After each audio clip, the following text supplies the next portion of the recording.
Hi, I'm Laura with Keep Me Company Pet Sitting. We keep your pets company when you can't. A question that we're getting this week, especially with the freezing temperatures and the Arctic blast that came into Longmont, is when should I blanket my horse? There are a couple questions that you want to ask yourself in making that decision. One is, how cold is it going to get? How long is it going to stay cold? Are the temperatures just dropping overnight, or are they going to be cold for multiple consecutive days? How old is your horse? An older horse is going to have to use more energy to try and stay warm versus a younger horse.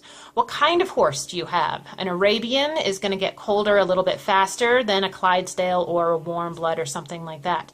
Is it cold and wet? Is it raining? Is it snowing? Is it cold and windy? Wind is probably the biggest enemy with keeping your horse warm, because they naturally will fluff up their coat to create an insulated layer of warm air close to their body.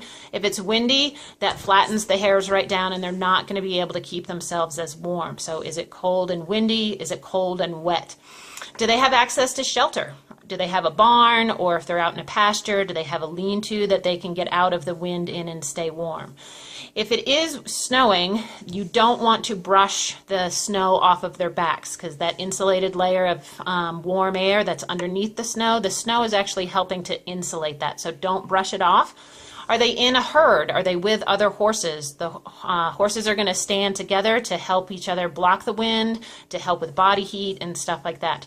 If they don't have access to shelter, throw them a little bit more hay. That's going to keep them moving around. That's going to keep them eating. That's going to help keep their energy up. They're creating energy, and they're going to be able to stay warm a little bit easier.